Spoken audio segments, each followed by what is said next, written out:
खूप मनापासून स्वागत आहे। खरं तर ब्लॉग खूप रॅन्डम स्टार्ट केला आहे आणि ऑलमोस्ट आता 12:30 वाजले आहेत। तर खरं तर असं काही विशेष नव्हतं ब्लॉग स्टार्ट करायचं, काही निमित्त नव्हतं। विचार केला होता की उद्या दसऱ्याच्या दिवशी छान असा डिटेल ब्लॉग बनवून तुमच्यासोबत शेअर करू। पण खरं तर आहे ना, आम्हा बायकांच्या भरपूर गोष्टी असतात। म्हणजे अगदीच उद्या सण आहे हे म्हटल्यावर आहे ना, तयारी आमच्या आदल्या दिवसापासूनच सुरू होते आणि ती तयारी एवढी मोठी असते की म्हणजे अगदी घरातल्या पायपुसण्यापासून तर घरातल्या किरकोळ गोष्टींपर्यंत सगळ्या गोष्टी जर मनासारखं झाल्या ना तर ते खरंच खूप छान वाटतं। सो माझा तोच काहीसा प्रयत्न आहे आणि होतं काय ना की आता उद्या जे काही आहे आपलं तोरण वगैरे बनवावं लागेल दरवाजासाठी किंवा गाडींसाठी माळ बनवावी लागेल। तर होतं असं की उद्या आता यांचं ऑफिस वगैरे असताना 9-9:30 वाजतात त्यांना रात्री आणि मग त्यावेळी बाहेर जाणं शक्य होते कारण जेवणं वगैरे भरपूर बाकी असतात आणि मग ते जेवण करा आवरा वगैरे भरपूर वेळ होतो त्या गोष्टींना। सो आता विचार आहे की आज मी ज्या काही किरकोळ गोष्टी आहेत ज्या उद्या पूजेसाठी लागतील, जसं की आपले देवतामान असते आणि देव वगैरे स्वच्छ धुवायचे असतात, तर उद्या खूप गडबड होणार आहे कारण उद्या मला उपवास पण सोडायचा आहे।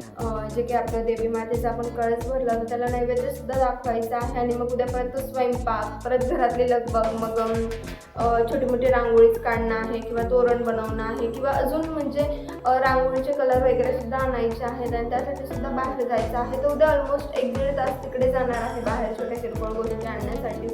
परत उद्या जे काही असतात आपले आपट्याची पानं, त्याला आपल्याकडे सोनं पण म्हणतात, तर ती पानं जे काही असतात ते सुद्धा आणायचं आहे। तर जाणार आहे 1-1.5 तास आम्हाला बाहेर जाऊन या गोष्टी कराव्या लागणार आहेत। तर बऱ्यापैकी असं आहे आज प्रयत्न की ज्या काही घरातल्या किरकोळ गोष्टी आहेत जी तयारी आपण आजही केली तरी चालणार आहे त्या मी तुमच्यासोबत शेअर करणार आहे की सणासुदीच्या वेळी अगदीच त्याच दिवशी धावपळ होऊ नये अशा कुठल्या गोष्टी आहेत की ज्या आपण आदल्या दिवशीच करून ठेवू शकतो त्या मी आज तुमच्यासोबत शेअर करणार आहे। सो यस, ब्लॉग एंडपर्यंत नक्की बघा। कदाचित तुम्हाला हा व्हिडिओ बघितल्यानंतर नक्कीच थोडीफार का असे ना मदत होईल की कशा काही गोष्टी थोड्या मॅनेज करून आपण आदल्या दिवशी करू शकतोय।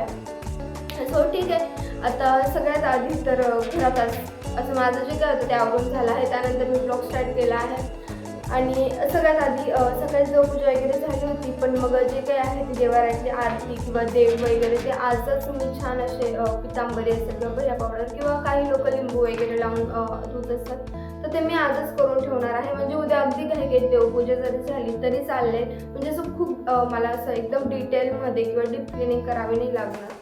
सो असा काहीचा प्रयत्न आहे। त्यानंतर पूजेसाठी उद्या जे जे साहित्य लागेल, जसं की आपला तांब्या असतो किंवा तांब्या म्हणजे आपण जो काही कळस म्हणतो त्याला तो, किंवा पूजेचा ताट किंवा पूजेसाठी लागणाऱ्या वस्तू, हे सगळ्या मी आजच बाजूला काढून ठेवणार आहे। त्यानंतर बऱ्यापैकी असं होतं की सणासुदीच्या दिवशी आपलं बेड कवरच चेंज करायचं आहे, सोफा कवर चेंज करायचा आहे, या सगळ्या गोष्टी आपल्या त्याच दिवशी येत असतात। म्हणजे आपल्याला असं वाटतं नाही का की अरे एवढं सगळं आहे, 2 लोक घरी येतील, तर ह्या पण गोष्टी आपण त्यावेळी विचार करून बदलवण्याचा प्रयत्न करत असतो, पण त्या ऐन वेळेवर खूप गडबड होते। म्हणून मी जे काय होते ते सोफा कवर कालच मी धुवून ठेवलेले होते। सो आज ते सुद्धा मी व्यवस्थित ऑर्गनाईज करून घेणार आहे कारण उद्या लगबग नको व्हायला। उद्या फक्त खूप मोजक्या गोष्टी ठेवेल मी जेणेकरून माझी धावपळ होणार नाही आणि मला स्वतःचंही आवरायला वेळ भेटेल। खरं तर मी उद्याचे जे काही घालायचे कपडे आहेत किंवा साडी वगैरे यांचा जो काही ड्रेस आहे तो सुद्धा आजच रात्री बाजूला काढून ठेवणार आहे, म्हणजे सकाळी अगदीच लगबग नको व्हायला। तर ठीक आहे, अशा काही गोष्टींचा प्रयत्न आहे जे मी आज तुमच्यासोबत शेअर करणार आहे।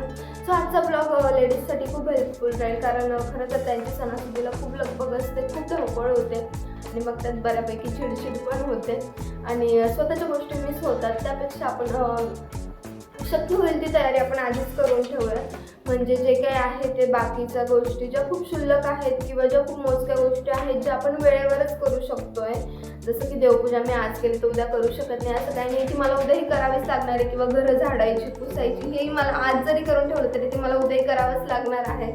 सो अशा गोष्टी नाही, पण ज्या काही आहेत ते पूजेचं साहित्य बाजूला काढणं किंवा किरकोळ जे काही आपले कपडे आहेत ते बाजूला काढून ठेवणं, व्यवस्थित ट्राय वगैरे करून की ते आहेत ना कम्फर्टेबल घालण्यासाठी, किंवा जे काही sofa cover bed cover change करायचे असतात ते करू शकतो, घरातले पायपुसणे धुवून वगैरे ठेवायचे असतात ते आपण या गोष्टी आधीच करू शकतो कारण त्या ऐन वेळेवर करणं अजिबातच शक्य नसतं।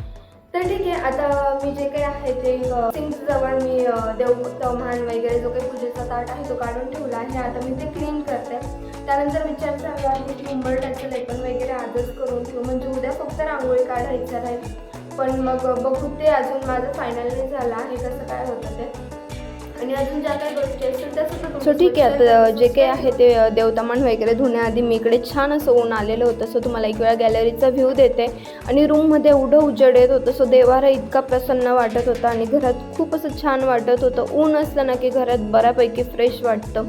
आणि मी भरपूर वेळा सांगितलं आहे की खूप असं एक काम करण्याचा उत्साहसुद्धा वेगळा असतो. आणि छान असं भरपूर कडक ऊन असल्यामुळे बघा मी तुम्हाला दाखवते की घरातही पूर्ण म्हणजे लिटरली पूर्ण असं देवाऱ्यावर ऊन येतं आणि छान असं प्रसन्न वाटतं. सो ठीक आहे, असं काहीच आहे. आता मी छानपैकी जे काय आहे आधी ते आपले भांडे वगैरे धुवून घेते. तर इकडे जी काही होती ती सगळी पितळाची भांडी वगैरे आणि जे देव होते देवतमान होती किंवा जो काही छोटा कलश पात्र होतं ते सुद्धा आता मी इकडे काढून घेतलं आहे. आता छानपैकी ही सगळी भांडे मी वॉश करते. जे काही असतं आपल्याकडे लिक्विड एखादं किंवा मी तर मोस्टली भैया पावडरच वापरत असते. सो आता त्याच्याने ह्या सगळ्या गोष्टी मी क्लीन करते. आणि त्यानंतर मग जे काही आहे ते ऊन असलं तर उन्हात ठेवून इथे छान असं पुसून वगैरे आपण यांना कोरडं करून घेऊ.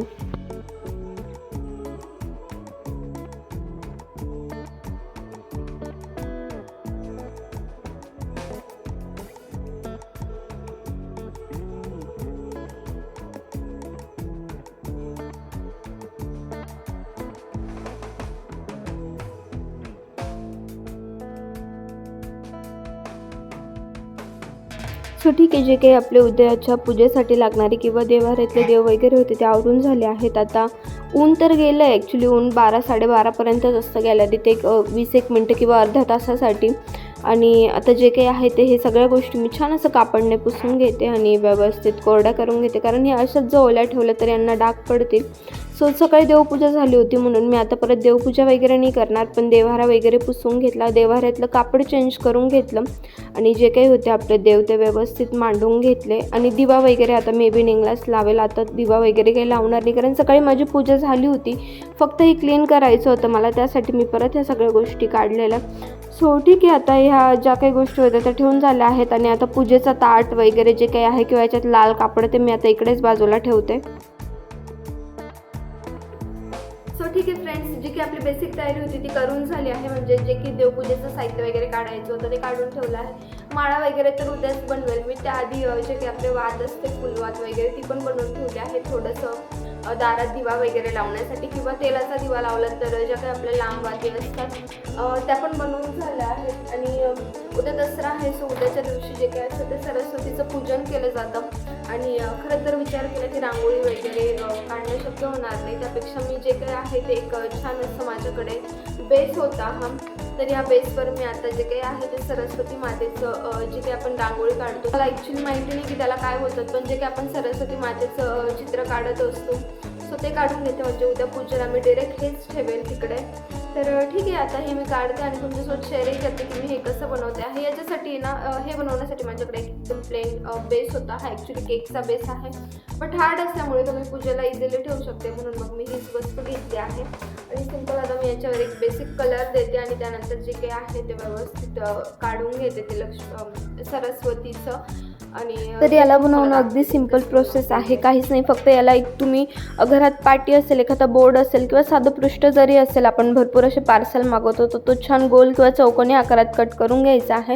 आणि त्याच्यानंतर एक तुम्ही कुठल्याही कलरचा एकदम फेंट कलरचा बेस देऊन घ्यायचा आहे. म्हणजे जे काही आपण ड्रॉ करणार आहे सरस्वतीची रांगोळी तर ती उठून दिसेल. सो मी आता इकडे आहे ना येलो कलर घेतला आहे आणि तो पूर्ण जे काही आपला बेस होता ना त्याच्यावर छान असा एकसारखा स्प्रेड करून घेतला आहे किंवा छान असं सिमिलरली तो कलर देऊन घ्यायचा आहे. म्हणजे जे काही आहे आपण त्याच्यावर कॉन्ट्रास्ट कलरने सरस्वती मातेची रांगोळी काढू शकतो. सो इकडे मी येलो कलर घेतला आहे. तुम्हाला हवं तर तुम्ही व्हाईट पण घेऊ शकताय, व्हाईट पण छान वाटेल, पण मला माहिती नाही का मी येलो कलर घेतला आहे. आणि याच्यावर मी जमलं तर रेड किंवा ब्लॅक कलरने सरस्वतीचं जे काही आहे ते ड्रॉइंग बनवेल. तर आता इकडे मी जो काही होता तो कलर छान असा एकसारखं देऊन घेतलेला आहे. जास्त ब्रश घासत बसायचा नाही, कारण जो लाईट कलर असतो ना तर त्याचे मग असं थोडे ओरखडे वगैरे दिसतात.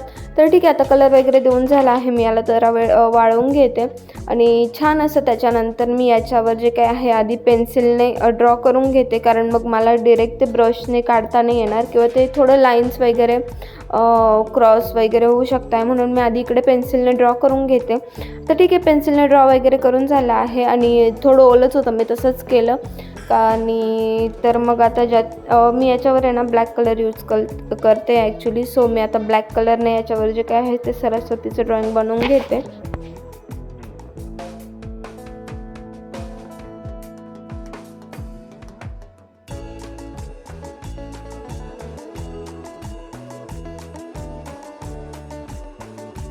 तर ठीक आहे, अशा काहीशा गोष्टींची तयारी होती जी करून झाली आहे. आणि आता हे जे आहे हे मी जरा वेळ वाळू देते. मग याला पण ते जिकडे पूजेचं साहित्य काढून ठेवलं आहे तिकडेच ठेवते, जे जेणेकरून एवढ्या वेळेवर मला पूजेच्या वेळी तिकडे भेटेल. त्यानंतर जे काही पूजेसाठी लाल कापड असतं ते पण मी बाजूला काढून ठेवलं आहे. उद्यासाठी जे काही आपले फुलवात असेल किंवा लांब वात असेल, तेल तूप जे काही आहे ते पण बाजूला काढून ठेवलं आहे. कारण मग पूजेचं सगळं एका ठिकाणी असताना तर परत परत सारखं उद्बस पण करावं लागत नाही.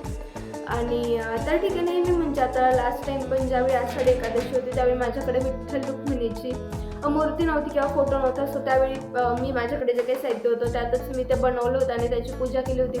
सो असं काहीतरी गरजेचं नाही प्रत्येक वेळी आपण बाहेर जाऊनच विकत आणलं पाहिजे. काही गोष्टी इझिली घरात अवेलेबल होतात, त्यापासूनही आपण काहीतरी बनवून म्हणजे उपयोगी आणू शकतो या गोष्टी. सो तोच माझा काहीसा प्रयत्न असतो. आता उद्याच्या दसऱ्याच्या पूजेसोबत जे काही सरस्वती पूजन असतं त्यावेळी आता ही गोष्ट कामी येईल.